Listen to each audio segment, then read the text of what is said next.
Well, good afternoon and good morning to everyone who's joining us today. I'm very pleased to kick off the second webinar of the Sustainable India 2024 series. And today we're talking about youth action in climate change. Sustainable India 2024 is a continuation of our Sustainable India 2023 report that tracked the sustainability landscape in India across 5 key themes of Revolve: water, mobility, circularity, ecosystems, and energy. In 2024, our aim is to continue these conversations and deep dive into critical issues that face the country today. We will also track the sustainability landscape of India through webinars, features, articles, and interviews to create more awareness and increase dialogues. My name is Adya Shah, and I'm a Senior Program Manager with Kubernetes Initiative. And I'm very pleased today to welcome our 4 panelists and our expert moderator to this webinar. I will introduce them shortly. I'll just give a brief overview on what this webinar is about. Youth are critical to climate action, advocacy, and awareness. As the generation that will most be affected by rapid climate change, they must add their voice to the paradigm of solutions as innovators, advocators, and future policy makers. A study by Lancet in 2021 highlighted the extent to which youth are fearful about climate change. Among 10,000 16 to 25-year-olds surveyed across 10 countries, nearly 70% said that they're extremely worried or very worried about climate change. And this number was even higher for developing countries in the global south, who are experiencing the brunt of climate-related disasters. 78% of India's youth reported feeling worried about climate change, but also felt equipped to act against these issues arising from climate change. In today's panel, we hear from youth leaders and changemakers on avenues for youth in India to work with the governance system to advance the conversation on climate action and enabling climate solutions. Today, we seek to explore what avenues are available for youth when it comes to advocating, innovating, and creating solutions towards climate change, and what are some of the challenges youth faces when engaging as a relevant stakeholder in the fight against climate change. Further, we will also explore what more can be done to galvanize the youth movement towards climate action. I'm very pleased to introduce our moderator for today. Dr. Dhanasree Jayaram is an assistant professor, Department of Geopolitics and International Relations, and coordinator for the Center for Climate Studies at the Manipal Academy of Higher Education. She's also a research fellow, Earth System Governance Project, member of the Climate Security Expert Network, and a research fellow at the Center for Public Policy Research. Dr. Dhanasree's areas of research include environmental and climate security, climate diplomacy, environmental geopolitics in Southern Asia, Indo-Pacific, and polar regions, gender and climate governance, and geopolitical security implications of social geoengineering. Joining our moderator is our first panelist, Lipi Mehta. Lipi heads outreach and partnerships at Pani Foundation, an organization which works with 50,000 farmers with the mission of creating a drought-free and climate-resilient rural Maharashtra. She has 11 years of experience in digital communications, social impact partnerships, and digital campaigns for social good.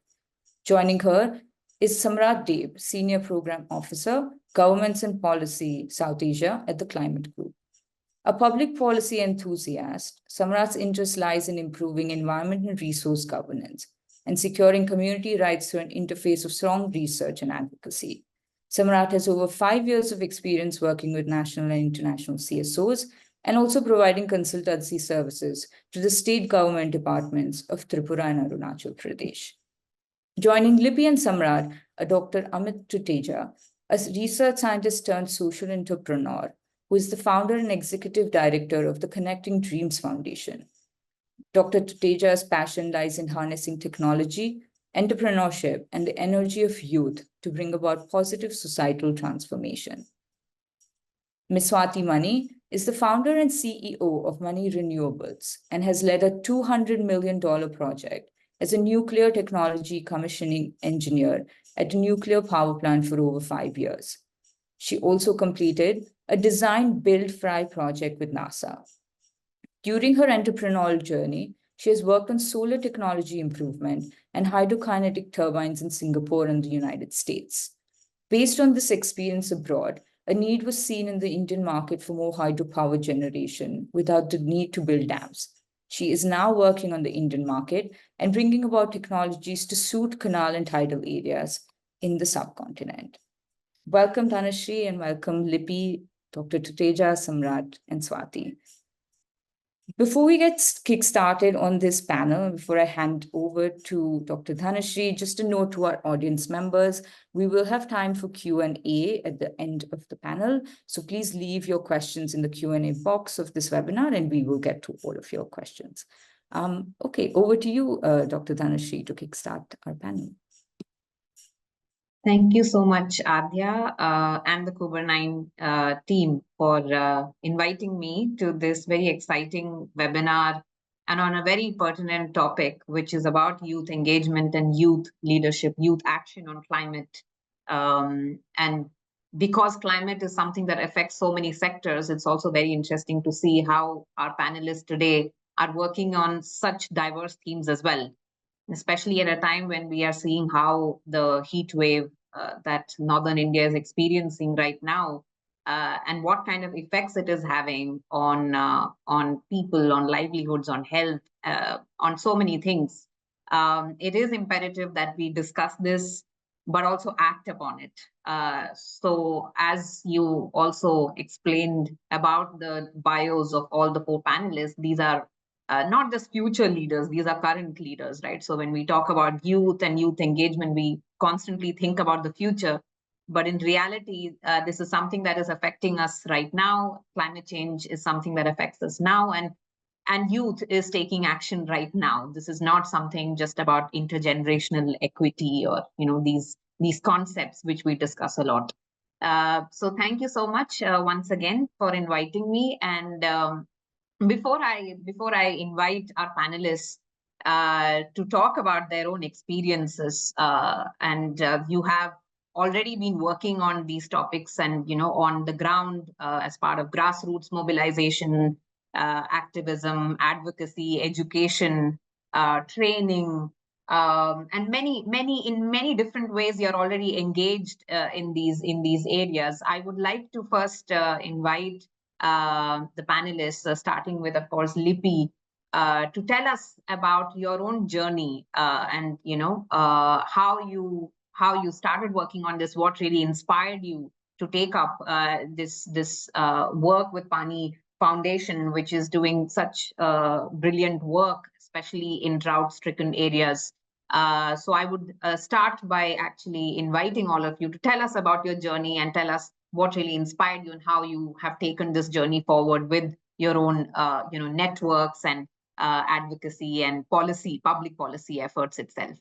Lipi, if I can start with you. Yeah, thanks, Dr. Dhanasree, and thank you to the Government team for this initiative. It's a pleasure to be a part of this panel. So, Dr. Dhanasree, I have always been very inspired by the power of communication and stories.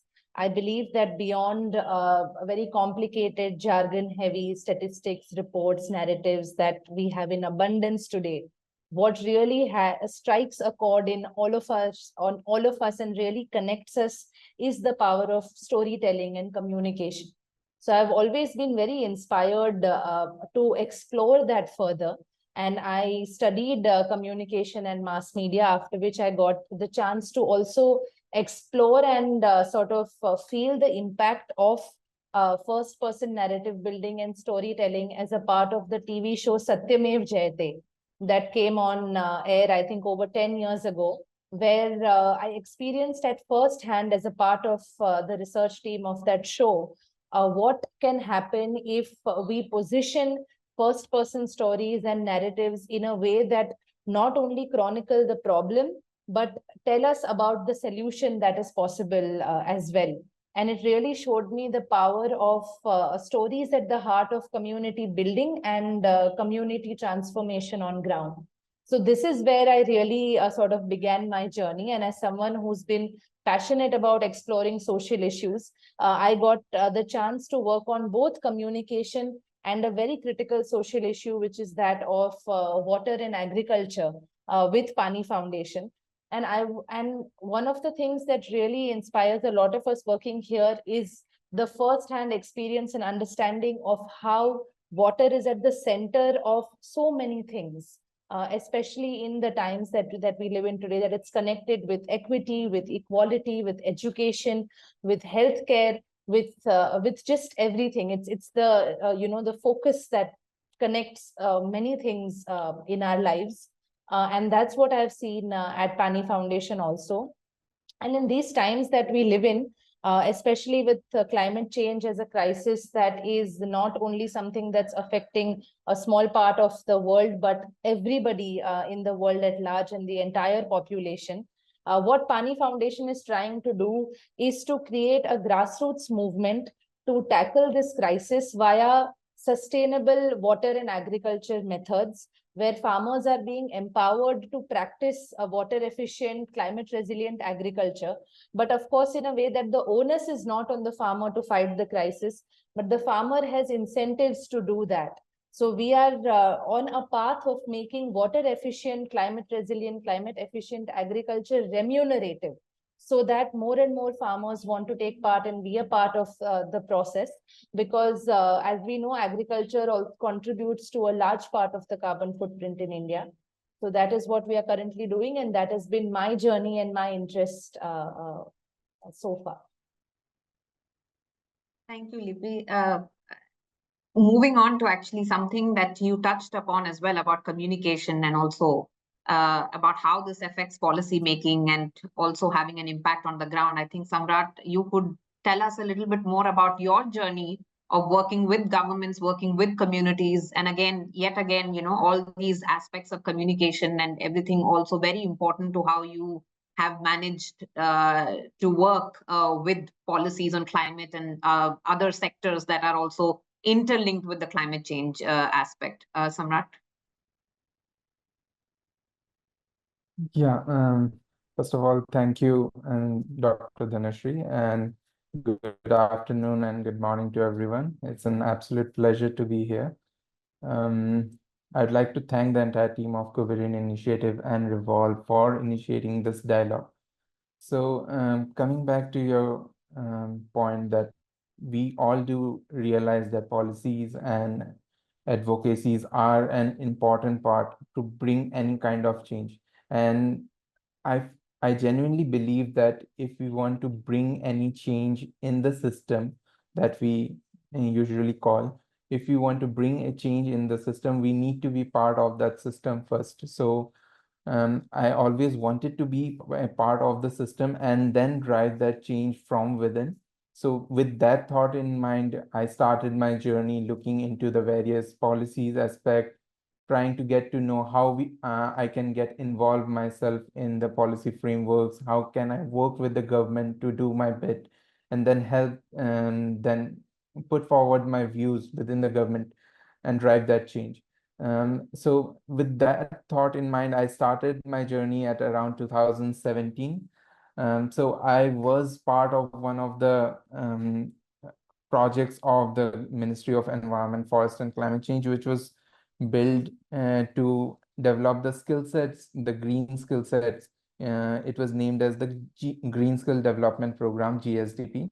So the Green Skill Development Program was my initial stepping stone into this entire sector. And then I went on to work with organizations such as WWF India. And then at present, I am working with Climate Group, where we mostly deal with working into the government policy space, looking into the various matters that the government usually look into the climate space from aspects like state action plan for climate change or the net zero vision documents. So such kind of documents, we generally go through them and put forward our views and opinions regarding how we can design the policies in such a manner that on ground those could be well implemented and those are meaningful enough to drive that change.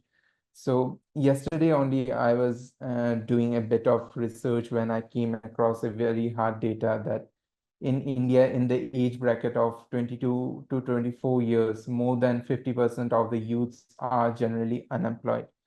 And when we talk about climate change as a sector, we see that climate change as a sector at present is a $3 trillion US industry. And why I'm mentioning it is because to run such a large industry, the need of which is ever growing, we need the manpower. And this gives us a huge opportunity to capitalize the young population and bring them onto the policy matters and help them to get a formidable force in the sector. So yeah, with that thought, I'd like to stop here, and yeah, I can put forward my views in the later half of the session. Thank you, Samrat, for also giving us an idea of what difference youth can make. So, very often we think youth cannot really make a difference in policy, or, they are not taken seriously when it comes to policy making, but that is a thought that is changing. The mindsets are definitely changing, and we have a long way to go, but of course, this is a change that is much needed as far as, change making or leadership on the ground is concerned. Amit, if I can come to you now, you have such a long experience, wide experience of inspiring youth, skilling youth, providing them the platform with entrepreneurship and skill sets, developing a set of skill sets that can also help in technological development, or in terms of how we can also make a change through like entrepreneurship. So Amit, can you tell us a little bit about your journey and what inspired you as well in that journey most? Sure. Thanks, Dhanasree, for this. So Dhanasree, like when I was young, we used to see on TV or newspaper about the challenges world is facing. Okay, the global challenges around climate, water, everything, and everyone used to think at that time it's someone else who will solve it. Okay, it's always like government will solve it, or we hear some names like companies or organizations working like WWF, UN, they'll solve these challenges. But as we grow, we also started realizing that these problems are also affecting us. And what can we do to solve these challenges? What can youth do to solve these challenges? With this thought, we started this organization, our organization, Connecting Dreams Foundation, in 2012. And the idea was that can we create a platform where youth can come in and not just volunteer, but sustainably change things around them from a bottoms-up approach, and can they help in localization overall? With this thought, we started the entire programs that we did, and we started doing it in institutional wise, or people who are trying to do it at grassroots, who are passionate about it, we're trying to provide them support through this network that we have created. And we have seen changes have happened. Okay, if you give the youth the right platform, the right tools, then systems change can happen. Because we think the problem that is the scale of the problem that is there right now cannot be solved by just working from a top-down approach. It will not be solved. It's like if you are having a fracture, you're just putting a bandage over it. You'll not be able to heal it properly. If it has to heal, everyone around the globe has to work around it. Okay? So unless everyone gets together and work from a bottoms-up approach with support from top, this problem will not be solved. Okay, right now we're talking about climate change as a problem, as a topic out here. So climate change, if you look at just change, the part of it, what kind of change are we looking at? We're not even clear on that part. Okay. So unless we bring in these things into the systems, into the education systems out there from the beginning, unless we embed this out there, we will not be able to tackle that change at these small spaces that we are working with.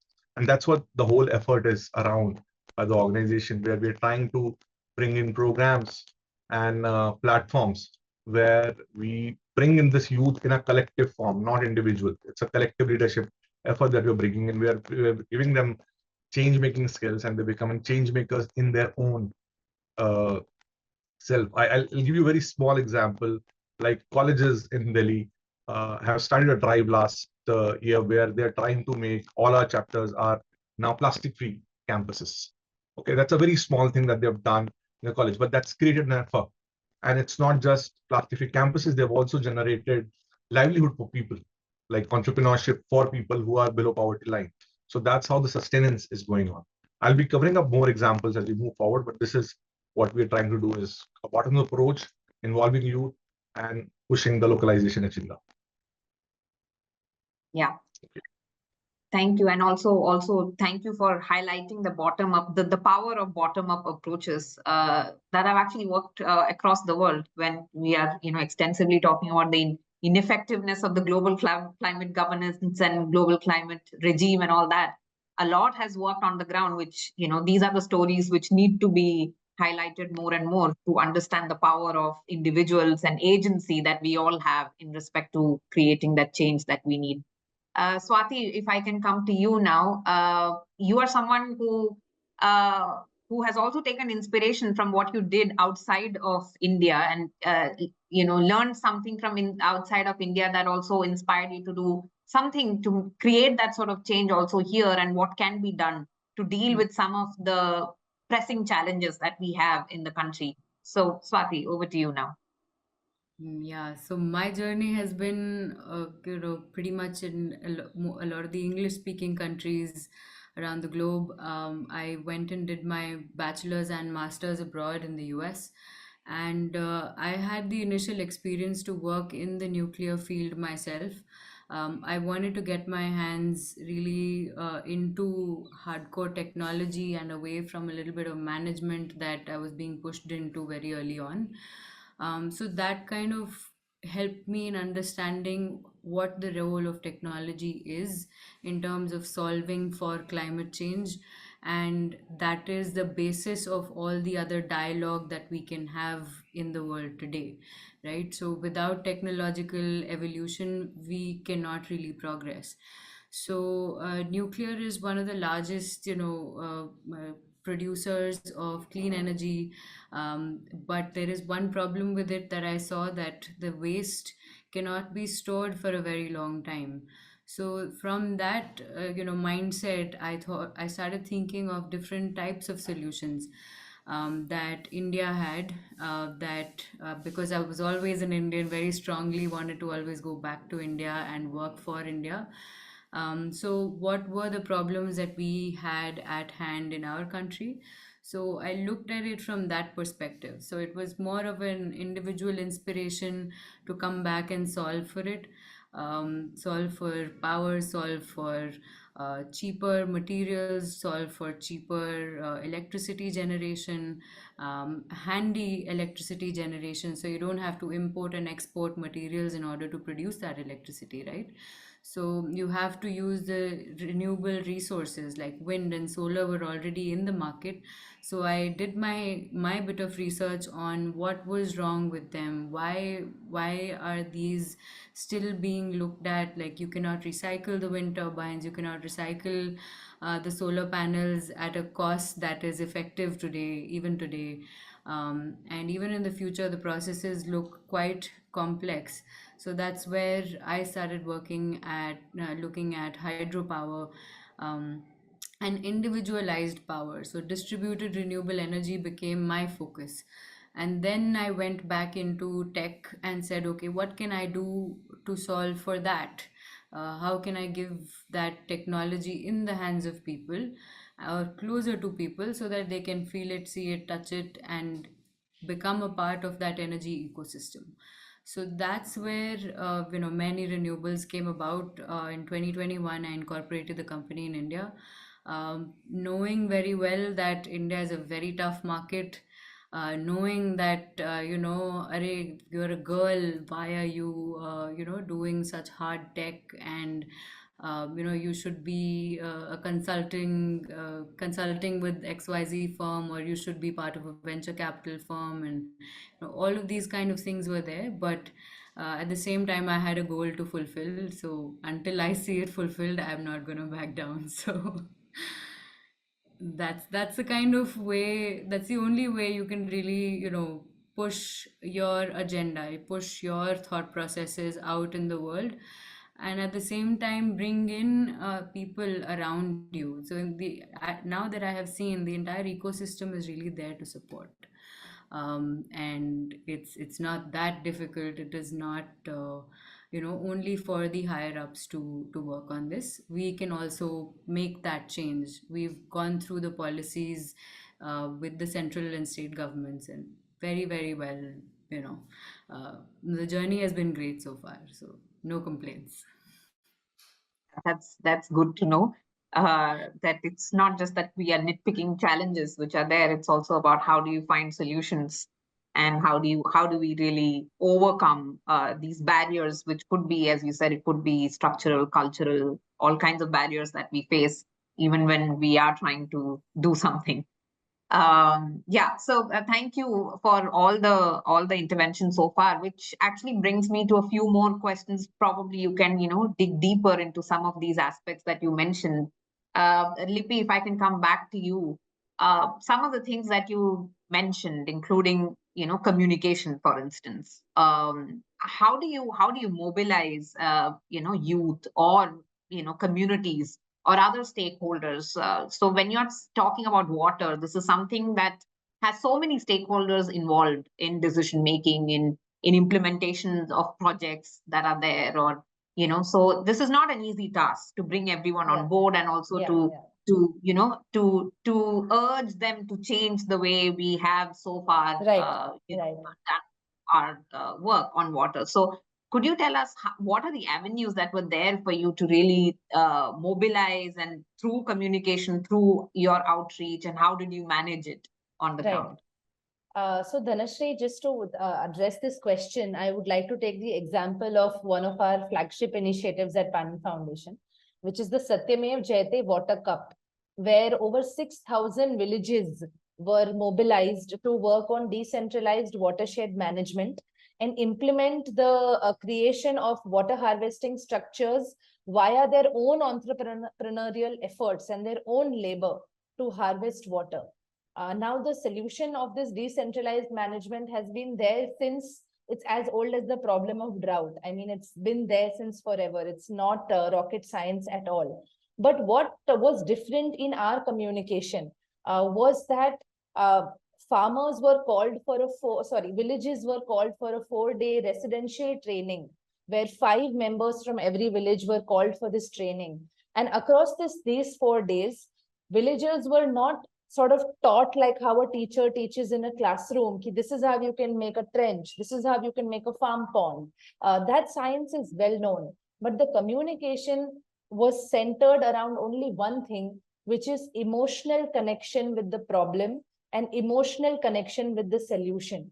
So why is it that it is my problem to solve, like Dr. Amit was saying?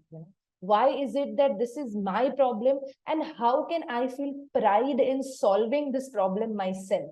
So how do I empower myself to break free from this dependence, this cyclical dependence on koi aur aake karega, ye iska fund aayega, ye government aake karega, ye Pani Foundation aake karega, ya whatever, any other organization will come. So the entire training and our entire communication is centered around an emotional connection with the problem and an emotional connection with the solution, which leaves you charged and inspired to then learn the science. So we made several training videos on watershed management, making structures. There are these technical videos that have been watched hundreds of thousands of times actually on our YouTube channel, our app, and they've become viral even on WhatsApp and other platforms. All of that is a secondary step, and I feel motivated to access that myself if I'm motivated to work on the problem. So to just give you a very quick example of a game that we had designed in our training, which will address this question more deeply, is that we had 3 teams and a bucket of water. One person has to play the role of a grandfather, one person or grandmother, one person is a father or a mother, one person is the son or the daughter, the grandson or the granddaughter. And you give a straw to each of the participants. So first, there are 3 grandfathers from 3 different teams who come. You have to suck as much water as you can and put it in another bottle. So you do that, and while you are doing that, everybody's cheering, come on, Dadaji, you can do it, come on, come on. After that is the time of the sons doing it. Again, water is poured in the bucket, again you take it out and then you put it in the bottles. Again, there's like a whole festive atmosphere. Then is the time of the grandson or the granddaughter to come in, and no extra water is poured. So there's hardly any water then left to really sort of extract using the straw. And that is when we say nothing at the training. We say absolutely nothing. And in a few seconds, that realization automatically dawns upon everybody involved that this is exactly how we have treated our groundwater. And then come the stories and the outpour of what people have seen themselves in the villages.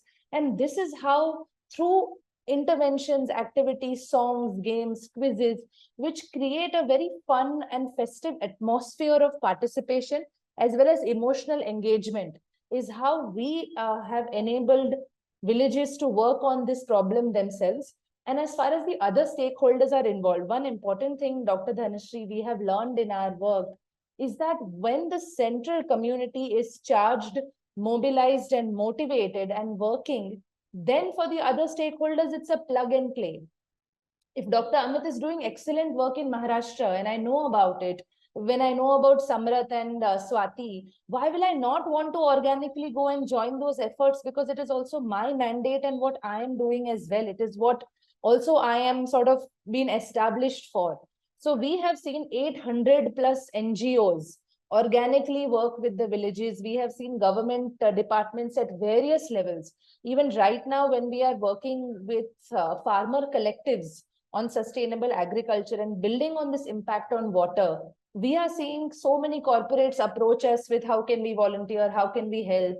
We have government officers and departments at every level wanting to offer support.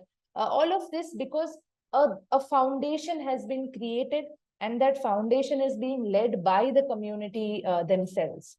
So this is how I would address the question. Now, that's very inspiring, and also knowing how there are different ways of engaging with the stakeholders, whether it is communities or policymakers or others. Samrat, actually, maybe it's the same question that I have for you, because you also engage with similar stakeholders at, especially since you are also public policy enthusiast. So then you also know the intricacies of policy making in the sense that this is again, something where communication, or as we call it, like science policy interface, like, okay, we know there is a lot of science out there, but then it is not really reflected as much in the policies, or it is not really implemented as much based on the urgency of the crisis that we have. This is one of the issues that is often raised.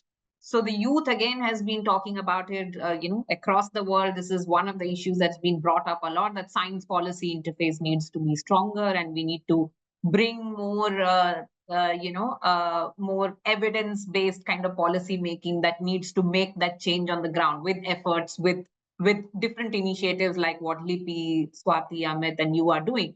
Can you tell us a little bit about your experiences, maybe some examples that you can use to tell us about how you convince with different avenues, and how do you then innovate based on that information and the science or any kind of knowledge that is out there to help you make those decisions? Yes. So I completely agree with you. The difference between the scientific, or I would say the scientific people working in the scientific research field and the one that are working in the policy domain, they do work in most cases, they do work in silos.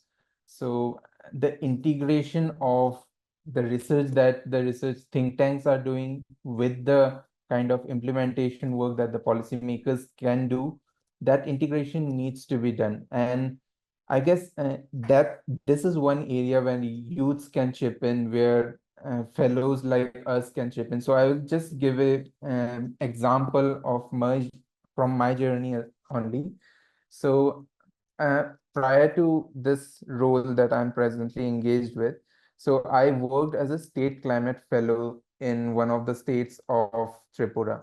So state climate fellowship model is a very unique initiative of climate group, where young individuals are are being deputed to with the uh, government departments to work in various kind of policy aspects. So like me, there were few other fellows who were working with various other ministries or departments. So what we brought into the picture is that the departments who are doing their job, day-to-day job, they are mostly engaged in the administrative kind of works, and they rarely had any expertise or technical manpower to do the kind of back-end research work that are needed to implement good kind of policy initiatives on the ground. So I was engaged in Tripura where I worked on a project called as BioVillage 2.0. So BioVillage 2.0 basically focus on building the rural livelihoods of the villages and build a model eco-village sort of thing, which are sustainable in the long run. So in these biovillages, my role was to make these initiatives climate proof in the long run. So once I brought in aspects of renewable energy, livelihood components like agricultural and livestock components, which can be sustained once the project is complete. So most of the problems when we talk about government projects are that once the project phase gets over, the project gets over. So there's hardly any accountability after that, or no one cares to see that actually the beneficiaries are carrying on the success that the project has gained in that project cycle. So in order to ensure that the project is not limited to the project cycle, we incorporated aspects like skill training, skill building of villagers who are involved in the BioVillage initiative. So what we did is that we provided training in terms of solar renewables, solar water pumps installations, how to maintain the solar water pumps. So solar water pump was one of the components of the BioVillage. So the problem is that once the solar water pumps get any kind of gets damaged, or some kind of maintenance issue is there, the villages just stop using it, and there is hardly any accountability for that.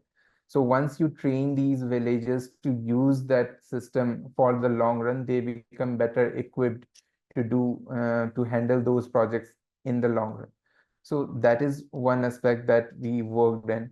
The other aspect that I have seen in most of the cases when we talk about policies and research work is that most of the integration work, that how to bring those two different aspects and those two different players on a common platform, how to bring them on a common platform and engage them in a dialogue. So as part of my work, my role was to involve the research think tanks, those who are doing research in the fields of rural livelihood, climate policy space, and bring the policy stakeholders under one common umbrella. So we used to organize various kinds of forums, conclaves, where we involve these two stakeholders together and try out writing a policy briefs or documents which could be published by the help of both these players together. And thus it can be it can be a much better document than the ones which bureaucrats only publish, because it has an incorporation of research think tanks as well. So yeah, those are the kind of works that we did in our last project. Yeah, exactly. So what you mentioned about bringing together different stakeholders under one roof, especially, say scientists, bureaucrats, and others, communities. This is like what works in the long run. And as you said, it's not like the end of the project once the phase of the project is over. It needs to continue because the crisis is not over. It's not a 3-year crisis. Yeah. The timeline is entirely different in that sense. Amit, what the other two speakers also spoke about. I think you did hint at it in your initial intervention. I would like you to also tell us a little bit more about how the bottom-up approach works. And like I said, yeah, and like you said, top-down is not enough. And I think where we are right now in this whole climate discourse is that bottom-up approaches and bottom-up initiatives are working, and have if they are given the sort of support, and of course they need financial and technical and various other support system needs to work, but if that is given, there is a lot more agency at the ground level which can work. So maybe you can tell us more about your own some of the activities or some of the training programs that you have carried out, which has had these long lasting impact. Absolutely. Thanks, Dhanasree. And I thank Lipi and Samrat to focus on certain points I'll be covering as well. So that has made my work really easy right now. So Lipi talked about emotional connection with the problem, and that's the most important part we should start with. Okay, and for the same, because many of us don't even understand problem. Like if we talk about our education system and everything, everyone talks about idea. Everyone promotes idea. No one talks about problems. Okay, no one tells how to understand the problem. So people, that's why I always go after idea and don't look at the problems. But in our programs, we start with problems. We almost spend, say, like 60 to 70% time in making sure people understand problems. So we take different approaches to it. So I'll give you one simple example. We have this changemaker lab in a college called Lady Shri Ram College in Delhi. I think most of you would have heard about it.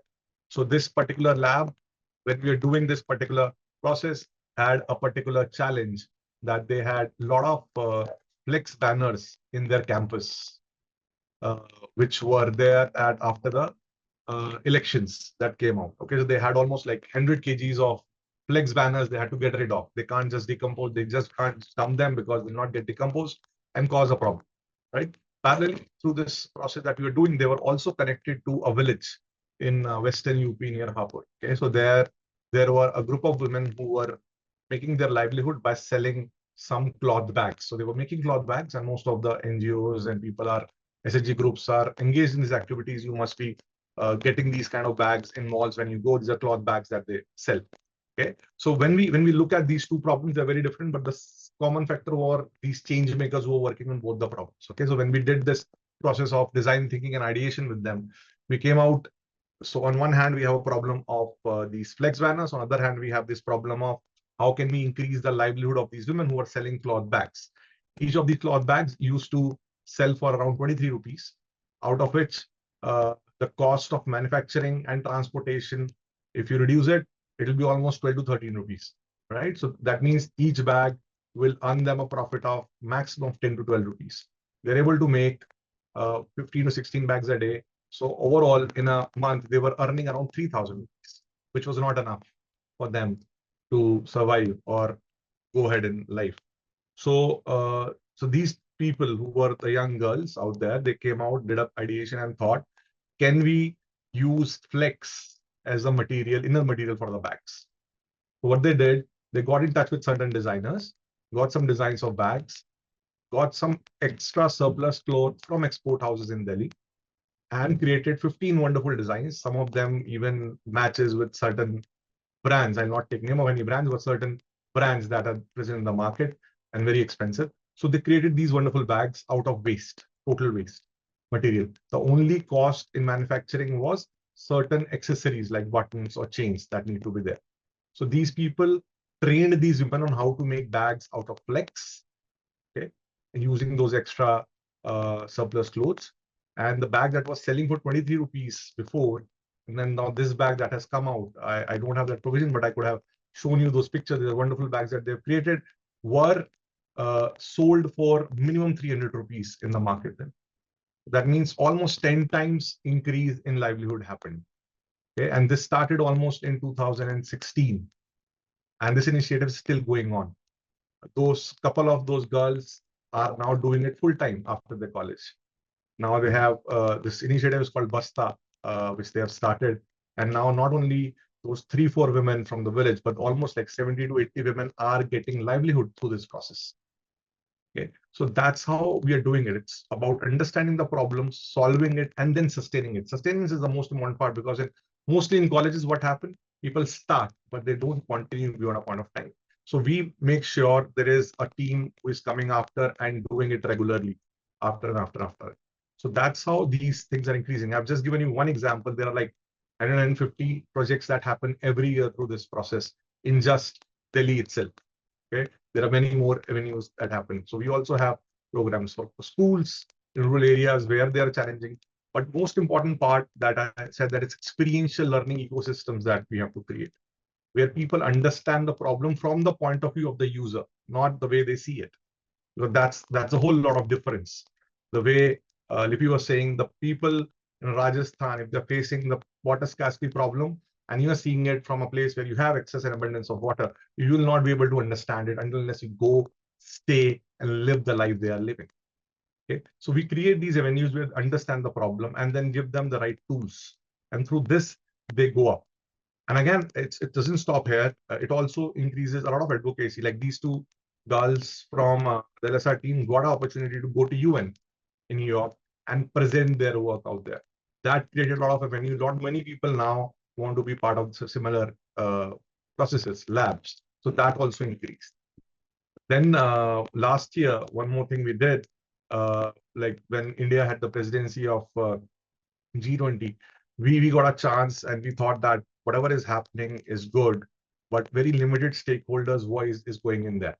And that's where the technology came into picture. We created a kind of platform where people from all across the world joined.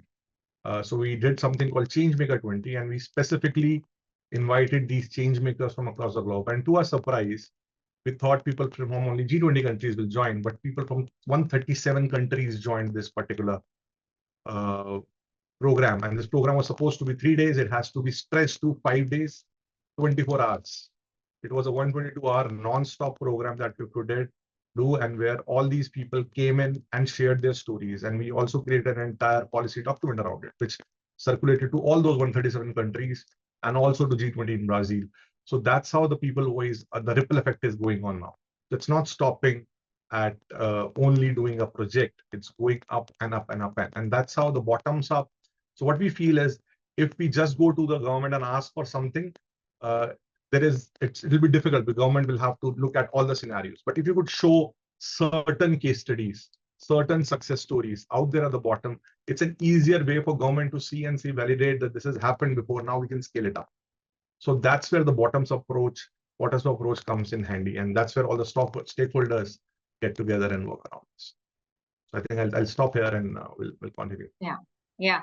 No, that's really interesting to see how, like a very small scale project can take off and can be scaled up, and there are various possibilities that can be explored to to not just restrict it to just one or two people, but something that can have that sort of impact on a wider community, and also something that, as you said, it's also been highlighted in the UN and other forums as well, G20 and others.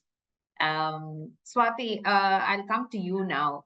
Towards the end of your intervention in the first, question, you mentioned an ecosystem that really helped you grow, or that helped you with establishing this project, and working on various initiatives under it, and working with different people despite all the challenges that you may have faced.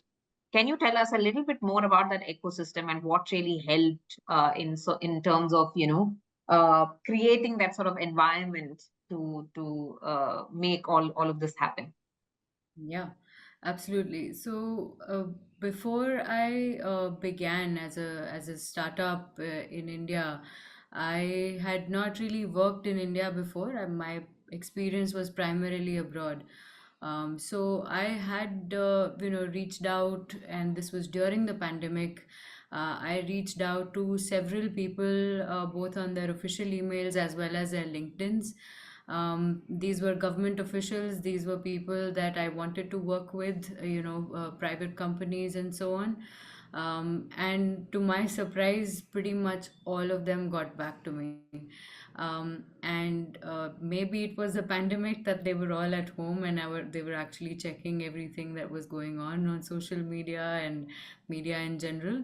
But that kind of helped me in making those connections with the very high officials in the government as well as state government.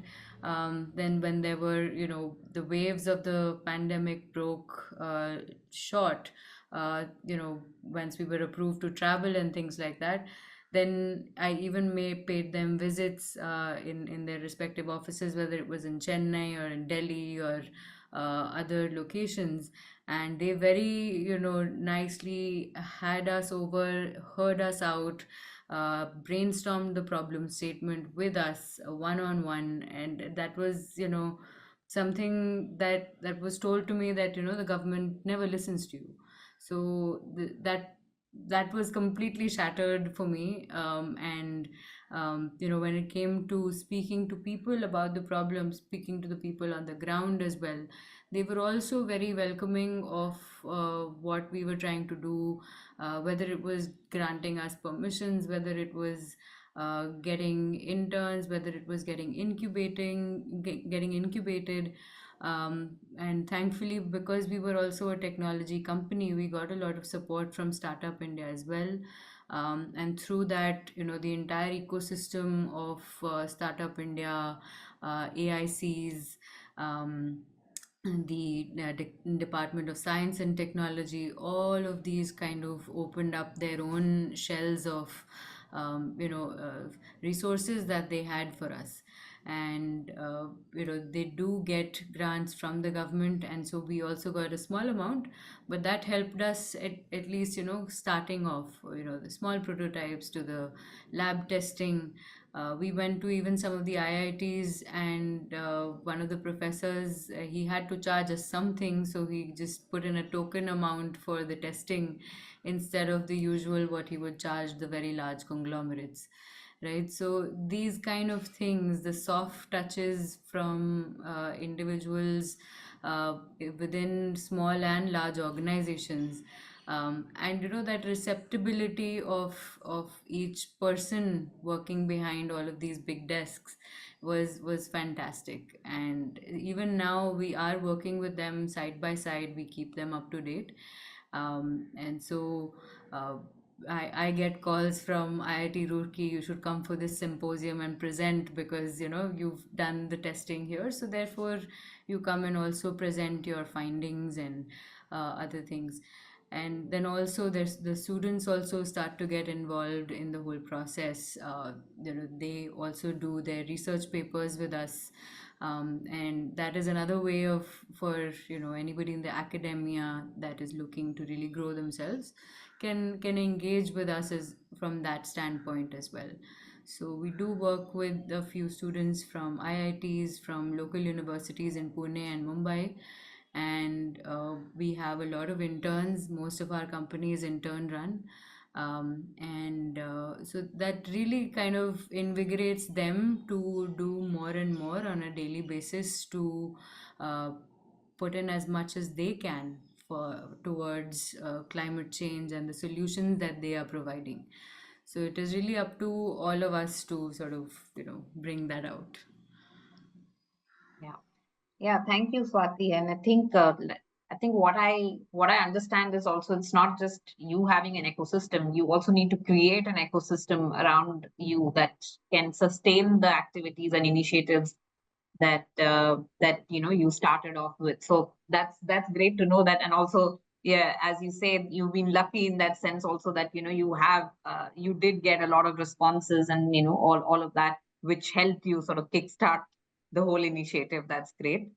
My next question to all of you is, so you told us about your journeys and, some of the examples that really worked. And of course, you also hinted that there were some challenges as well.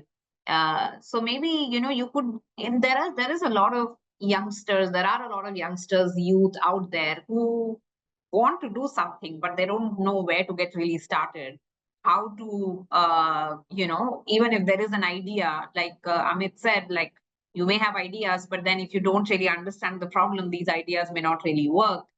And they also face a lot of challenges. Like, some of you, I'm sure, also went through some of these challenges before you could actually make the sort of, you could crack those boundaries, which may have always acted as these hurdles in your journeys.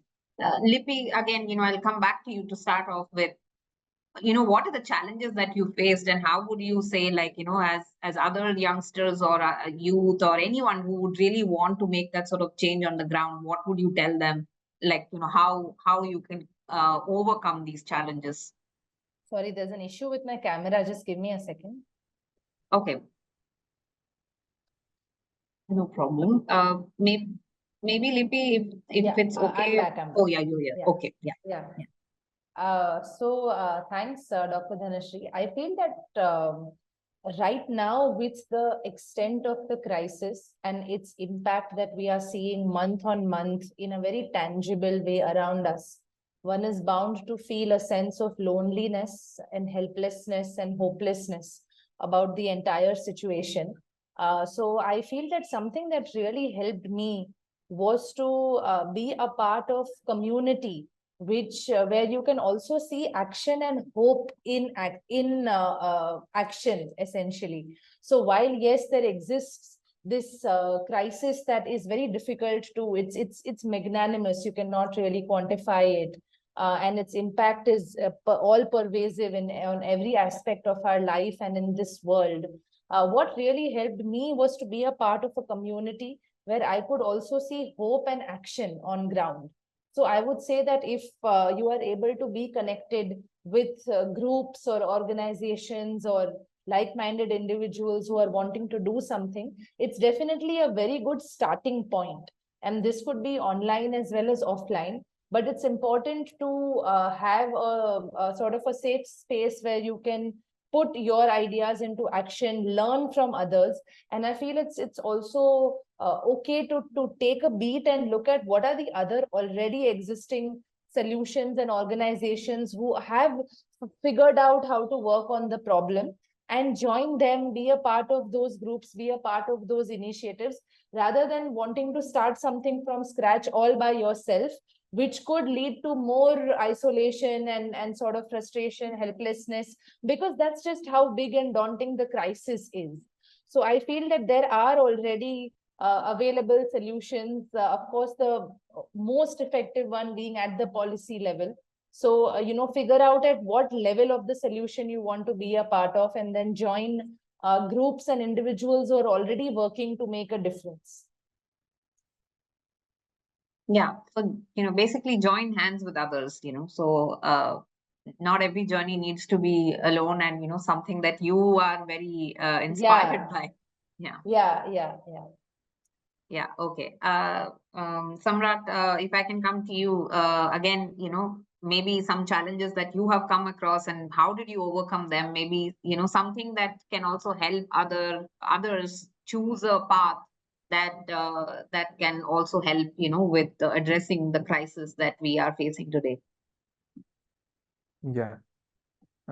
So living in this present living in this present world, I think access to reliable information is something which is one of the challenging aspects also. There is so much information that is out there, but to know which information that is there which you can rely upon, and also knowing the entry point. So suppose someone wants to work in the policy space, knowing the entry points, how to enter into the government arena is also one of the challenging aspects, because again, and the reliable informations are scarce. Access to networks, efficient networks is very much important, I guess. I feel that many a times, if we know certain sort of people, we have a good network base, things becomes pretty much easier when we want to get involved in particular sector. So access to network is another challenge, and also an opportunity also if you have a good network base. And fourth, I would say understanding the required skill sets that you need to to develop to get to where you want to. So understanding the need of those skill sets and where you will find those skill sets, where you will get those skill sets is another challenging aspect. But also, if you can figure out that, that will help you in your journey. So I have seen that there's a question uh, to me regarding the green job. So I take this opportunity to connect it with the present discussion that I am having. So uh, if there is someone who wants to get involved in the green sector, green job, and there are certain parameters or pillars that I consider is important to look into. First is knowing the kind of skill sets that you require and where to get that, as I have mentioned. So one of the examples, if I could take it from my point of view, is um, I had a prerequisite that I wanted to gain certain sort of experience in these aspects. So I enrolled for the GSDP course of MOFCC, which has around more than 25 courses and is free of cost. So if someone's is interested in that kind of courses which are funded by the ministries, courses like water auditing, water budgeting, valuation of NTFPs, just to get them skilled enough for the kind of job that they would like to do. That's the first step, to get the right kind of skills from the right kind of institutions. Next thing that any youth should focus upon is knowing the right kind of platform which can provide them the opportunity to network or increase their network. So, for example, last year there was a conference of youth, which was called as LCOI, Local Conference of Youth. So this LCOI brings together 140 youths of the country in a common space and discuss the issues that they wanted to delve into. So this gives a very good opportunity to form that network, to form that kind of collaboration. So I think those kind of networks, understanding, knowing the kind of right networks, LCOI or the National Youth Climate Consortium, these kind of networks are very important when you are starting your career, just to get to know what are the things that are going on in the market. Next thing is understanding the right kind of opportunity, understanding how to scale up the opportunities to your skill levels. So for examples, there are various kind of fellowships that the government provides, like young professionals for the Niti Aayog.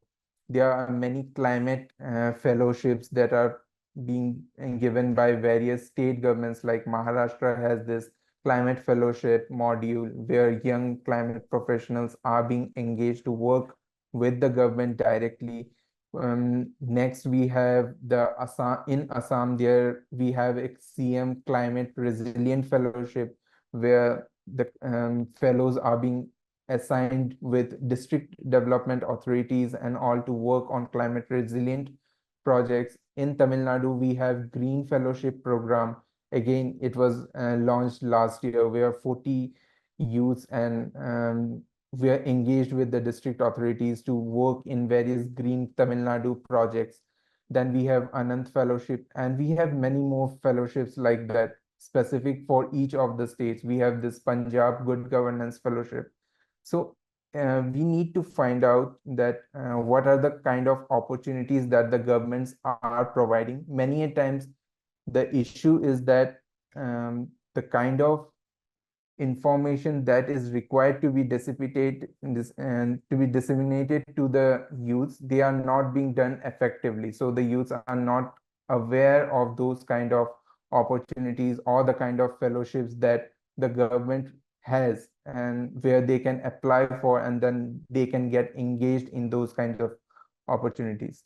So yeah, that's all from my side. That's the kind of module that I wanted to share. And I also encourage the youth, whoever are watching, that to get a good sense of the kind of initiatives that the state governments or the national governments are taking, because there are many initiatives that the governments are taking, but the problem is that the lack of awareness is a hurdle. Many times people are not aware of the kind of opportunities that lies outside. So yeah, keeping your ears and eyes open is necessary, I guess.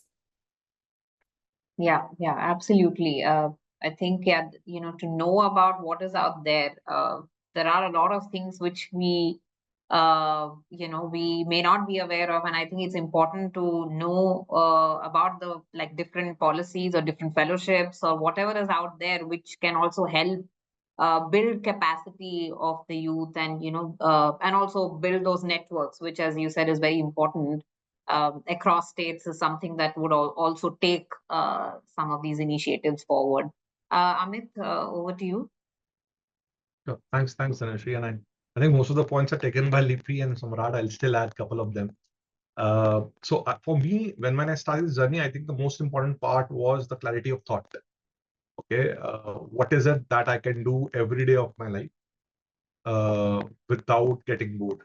If I can find that in my life, I think my work is done, right? So if you're able to find that, and I think most of us out there, I have already did that, but this is a journey. I think if we can focus on something like this, if youth can focus at least one day in a week just to figure out what is it that they want to do in life, if they don't have to do a job for earning a livelihood, or they don't have to give exams to just get to pass the exams, right? If they have to study just not to pass exams, but to learn.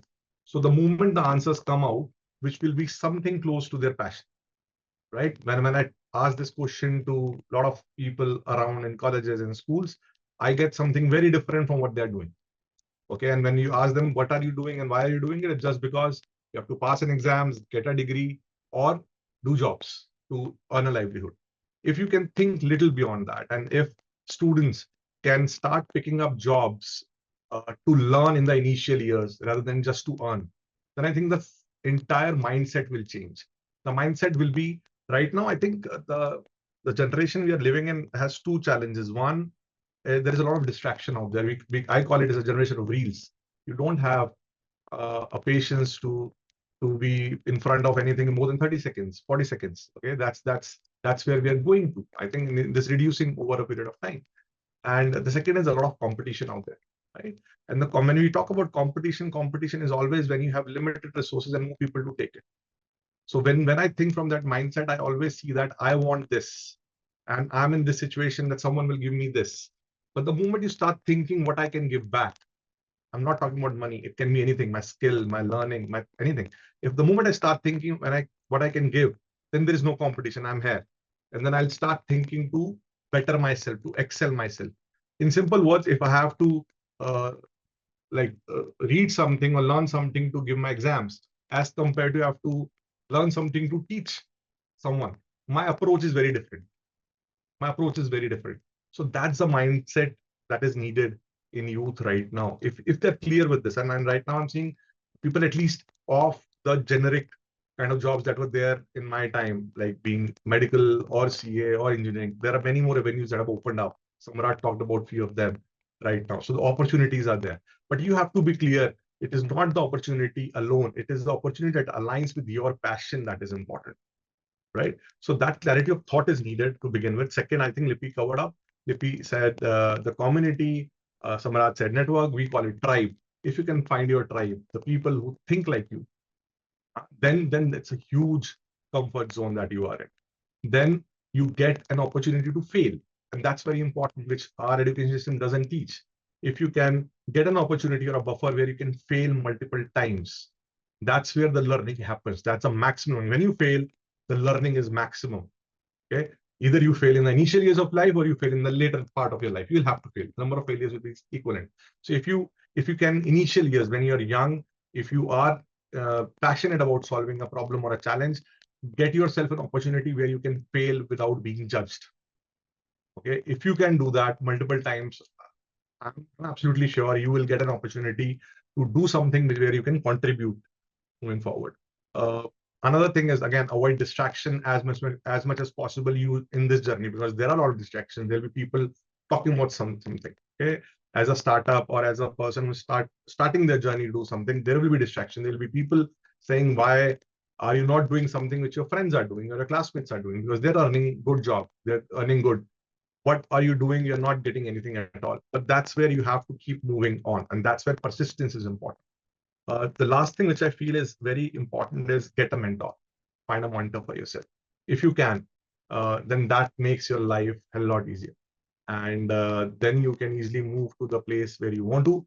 There will be challenge. I'm not saying the challenge will not be there after you find a mentor, but that mentor can guide you on how to cover up those challenges, how to face those challenges. I think if you go ahead this way, I think you will be able to find your passion. And at least I always say people that if a person can think with a mindset that how can I leave this planet better than what I've received, then we will not have a problem sustainability at all. We just need to change this mindset, that rather than thinking what this planet is giving me, just start thinking in a way, how can I leave this better than what I received? If everyone thinks like this, we will not have any conversation like this what we're having right now.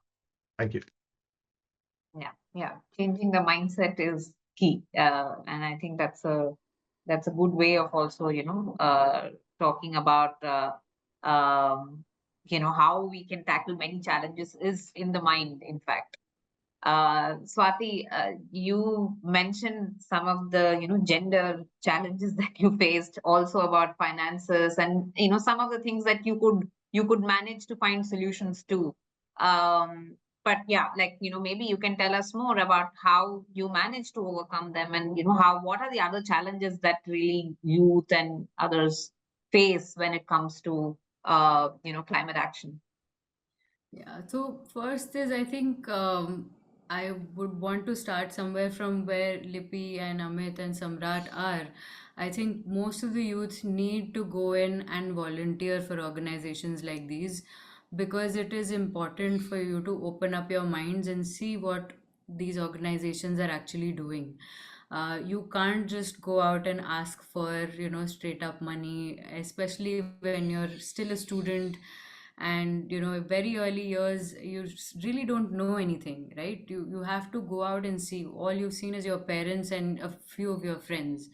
So I was very active in a lot of my student organizations in clean your city, plant trees, works that Pani Foundation is doing. It's imperative that you go out and work for them. Like, there is no other way for you to survive out of this rut. Going for a generic kind of a job is an obvious choice, right? It comes as part of your campus placements and so on. But unless and until you go out and see what these other options are, you're not gonna know. In fact, any of the jobs or opportunities that I have worked on are not from the college portal. They're all either recommendations from people, whether it was the Indian Student Association, whether it was the the aerospace symposium that I was a part of. Somebody picked me up and said, "Oh, I can recommend you to X, Y, and Z company." So these are places where you are working for free at first, but then the kind of places that you get recommended to later on are immense, and they're out of what your imagination can be. So that is how I have at least gone through my career, and I strongly feel that and you have to know where you're playing, right? What the world is has to offer you. And then when it comes to solving these problems, like where do you get finance from? Because I have seen so many different organizations work things differently and come up with finances when they were not available. You start to think in those terms, like, okay, when I was in this organization in Delhi, what did they do when they were running out of funds? They went to all of their friends. So why don't you? And then obviously, like Amit sir said, that you seek mentors, you find mentors along the way. They do come and tell you that why don't you uh, speak to X organization or Y organization, or you have to look into, reducing your own costs. So, n number of suggestions do come.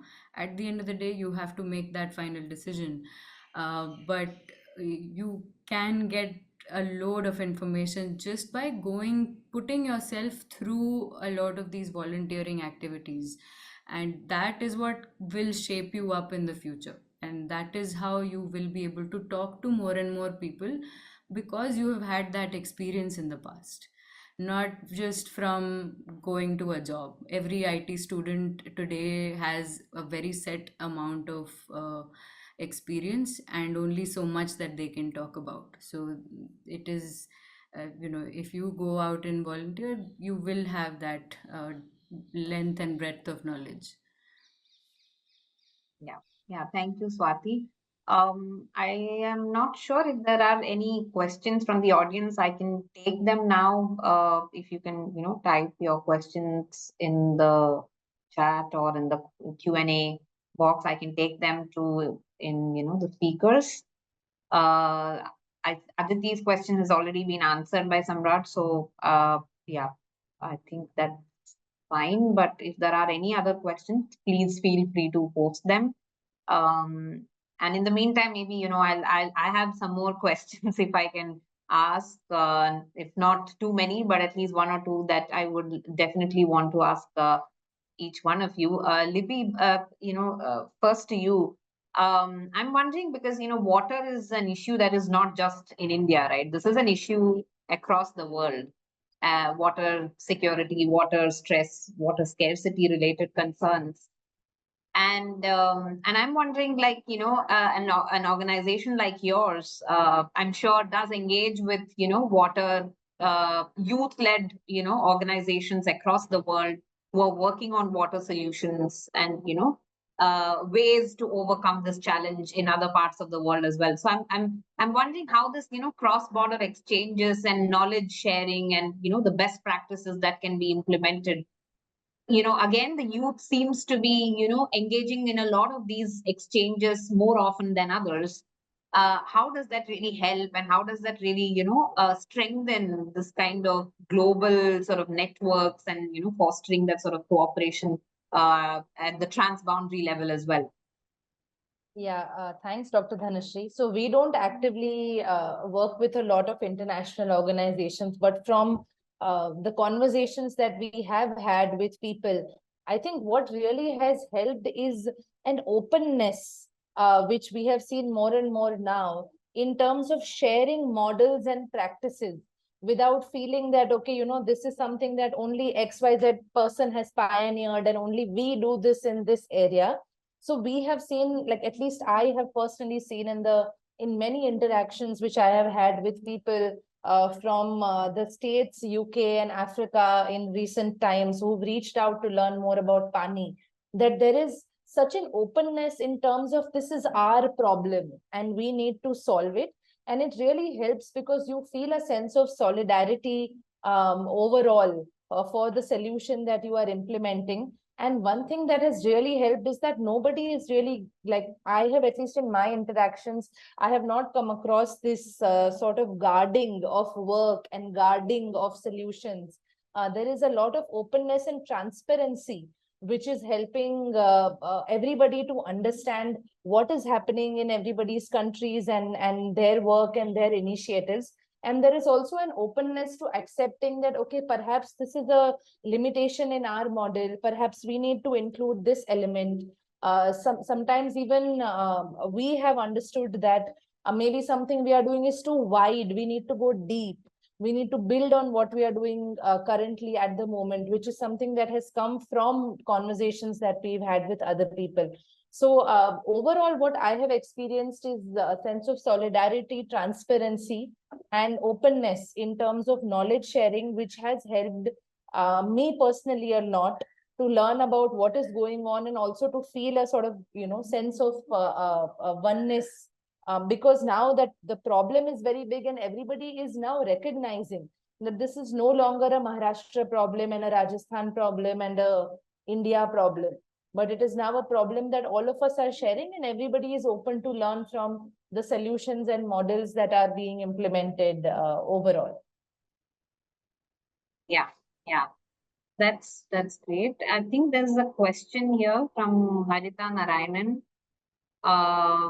Okay, this is about the role of climate litigation or environmental PILs, that's public interest litigations filed by, any one of you. Has it worked? Do you see any scope for this kind of tool to tackle the climate change issues or make a change in climate policy? And I think that's a very interesting question, because we know that climate litigation is sort of becoming very common across the world. Now we see more and more,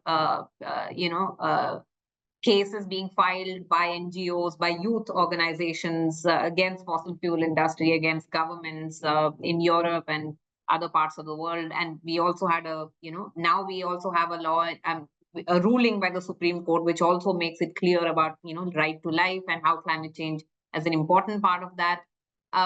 Does any one of you would like to take up these questions? Samrat or maybe Amit?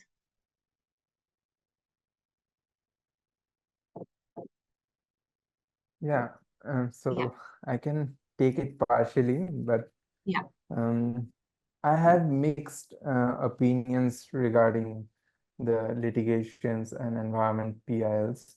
So we have seen that there are many different, as you have mentioned that recently there are many such cases where environment PILs and climate litigations are being given, but the issue is that we do need to see that most of the development project, basically these litigations are concerned with the developmental projects that the government proposes.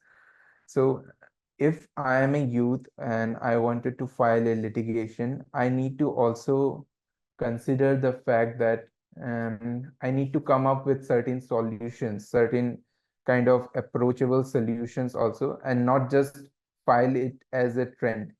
So I'm not against people who do it wholeheartedly and with genuine interest, but I have seen that there are growing trends of becoming the so-called cool by filing those trends and all in social medias and all. So my point is that when we as a youth or youth organizations are proposing such kind of PILs or any kind of litigations, we need to also come up with certain kind of solutions so that the development also doesn't get hampered. We need to consider that India is a developing country and it will develop in the near future as well.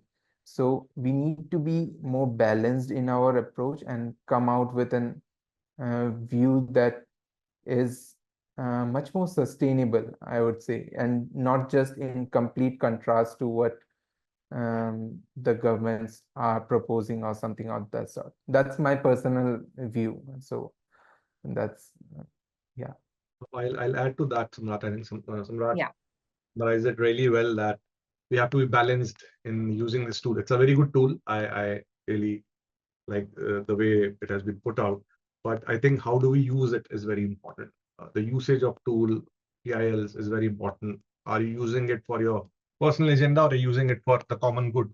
Is something that you have to judge clearly. Second thing, I think more than PILs, if we can have a system of compliance out there from the word go, where when the project is executed or passed, is the climate compliance being taken care of? So many of these questions will be answered, because sometimes the PILs, even if they're not right, delays the process, and it also creates a lot of problem on ground on those lines. So if we can have compliance from the word go, where any project get executed, have those compliance, then I think most of the problems will get solved at that point itself. Yeah, yeah. And I think that's a very important point about compliance. And I think Lipi mentioned transparency. I think Samrat and one of your answers also mentioned accountability. These are all terms that are very important for any project implementation, policy making, all those processes that are important as such. So yeah, so if there, I don't see any more questions, but Swati, if you have, any sort of, as a way forward, especially because you are kind of working on this, very important area of technology, and and there's always this thought about how is technology really adopted or adapted as well by communities, and how that really helps them, because very often there is also that sometimes a mismatch, right, between how technology is developed and whether it is really useful for the communities that are most affected, say, by climate change. So, do you have any thoughts on how technology, development of technology, how to make it more inclusive, and how these processes can be, also guided by knowledge that is out there, among communities, and sort of the kind of context specific sort of solutions that are required? Yeah. Yeah, so very early on when we were doing our product development as well, we started doing our testing in and around the Juhu beach, because I knew a few people there, and there was a person who owned a boat, a fishing boat. So we just started doing our tests in those fishing boats themselves. And so the first time, the person who was riding the boat, he said, this is not going to work in this particular way. You have to hold it this, or some other way. So he really guided us, and he was actually right about everything that he said. And whatever we had done in our CFD analysis, we tend to do and focus on our analytical tools quite a bit in mechanical engineering. But the fisherman was actually more correct in this case. And so that's how we started the journey. And then we went into, how is it going to be actually put into a village level, sort of a technology. So, for example, our turbines go into canals, right? So these canals cut across a lot of villages in all parts of India, and when they are installed, it is a piece of machinery. So how do you safeguard it? So I personally would have to use a method similar to what Lipi has done for energy production, that this is something that is going to be useful for their entire generations, and not just for the steel that we are installing, right? So it is, rather than making a quick buck out of the steel, these kind of cases do happen in India, that bridges tend to get dismantled to sell for steel. So you have to really understand what the motivations are of the locals, and it really goes district to district. So where we are right now in Pune, where we are doing our pilots, the thought process is different. When we take this into, say, a Tamil Nadu sort of an ecosystem, or we take it into a Punjab ecosystem, everybody has very different motivations, as well as where is the electricity coming from for some of the states. So in some cases it's also free for the farmers. So do they have any incentive to pay for electricity? But in some cases we've also been told that they don't get electricity throughout the day. So it's intermittent. So there are certain things that we try to explain to the end user also, that this is something that if you install once, along with solar panels and a couple of small batteries, then you will be good for your entire 24 hours day. So that's where our understanding of the local people, how they use the technology, how much energy is required for them, what are they using it for, are they using that water body for something else? That is also another concern. So, for example, in India, we don't use our canals for transportation at all. But in Europe, they are used for transportation. So, when we take the same technology abroad, we cannot install the same turbine in the canal there. But we have the tidal waters that are readily available to us. So, you have to look at the geography and the people and what the resource is currently being used for. And you do come to a solution that is agreeable to everybody. In our minds, we first start off, but then we very quickly bring in the stakeholders and say, okay, we're thinking about this solution. How do you think you can pay for it? Or where do you think we will install it? Who are the people that are there in this community? In our case, we need to get permits from water bodies, from the local governments. So we start doing that in the very beginning itself. So we do take a lot of effort in doing that and involving the local people in the process. Yeah. Yeah, thank you. Thank you, Swati, for explaining that. And I think there are actually two more questions that have come now, but I think Swati has sort of answered both. One is about adaptation or of climate mitigation technology, how it is really, the social cost, which is something that all of you indicated, how we need to also balance between developmental concerns and climate mitigation priorities, and also how technology is adopted by communities. And the second question is also about how knowledge of Indian communities and indigenous knowledge, traditional knowledge is also integrated. Rucha and Vineet, both of them have asked these questions about, how it is integrated. And I think Swati sort of clarified how when she runs her pilots and her team runs run the pilots, this is how this is done at the local level. So I think these are answered more or less, but if you have any other thoughts on either of these questions, any of you, if you can briefly tell us that, I can yeah, I can take maybe Adya, if it's okay, a couple of more minutes. If I know we have run out of time, but a couple of minutes we can take, maybe, if any of you would like to answer these questions very briefly, though. Yeah. So, Dhanasree, I'll pick up the second Yeah. one. I think the knowledge of indigenous knowledge is very Yeah. important. I think unless like Indian culture, if we look at, it's been very respectful to environment since beginning. Okay, the more modern are we becoming, more westernization coming in, I think we're losing that edge that we had. The kind of recycling we used to do, say like 20 years back in our home, and now has changed quite a lot, right? I think if we can get back to the roots and look at the indigenous knowledge that we have at the tribal level, because the way they live their lives is absolutely in sync with the environment, and they're not causing any harm to the environment at all. Everything is utilized till the end, right? So if you look at indigenous, right, but now the way, if we can adapt some of these things in the modern culture, I think many of these problems will go away. So that's something that I would like to put in, like, let's start looking back, let's learn from the past and see how our cultures used to do all these practices, and start again modify them and use them the way we can in the modern days as well.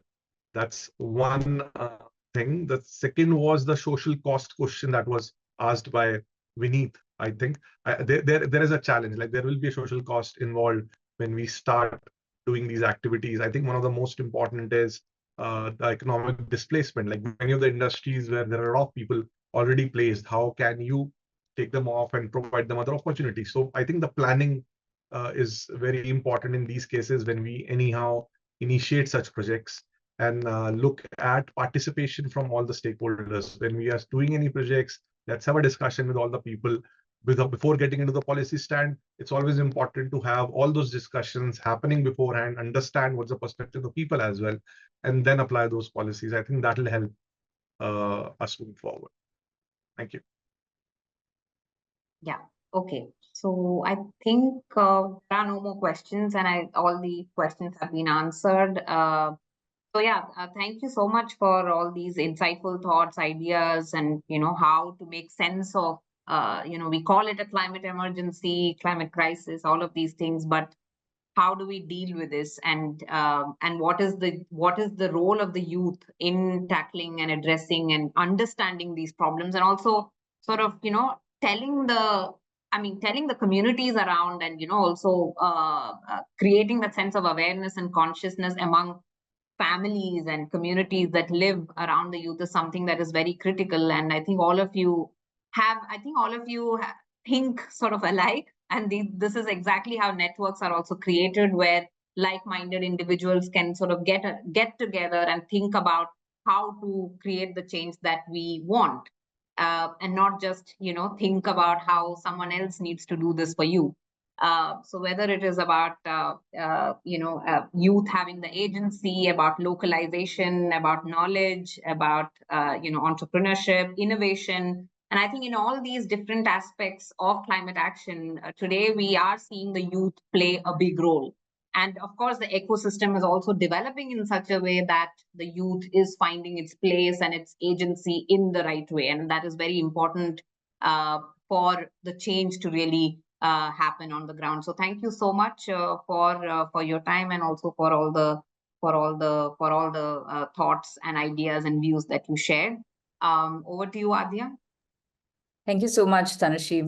My job here is very easy because you summarized it so well, and then you thanked everyone as well. So I will just repeat. Thank you so much, Dhanasree, and thank you to all our panelists, Dr. Amit, Lipi, Swati, and Samrat. There were some brilliant insights from this webinar, and we will share all the information from Sustainable India 2024 on Revolve's website and Kuber9 Initiative's website. But please, everyone, stay tuned for articles, interviews, photo essays, and more such webinars coming through in the next few months, through the year. And if you would like to please engage with us, if you would like to write for Sustainable India, give us an idea and a solution to a problem through Sustainable India, please feel free to write to me at adya.shah@kuber9initiative.com. Thank you so much for your time, and thank you so much for the wonderful insights. I wish everybody a good rest of the day. Thank you so much. Thank you. Thank you so much. Thank you, Thank you, everyone. Adya. Thanks, Dr. Dhanasree. Thank you, everyone. Thanks, everyone. Thank you. Thank you.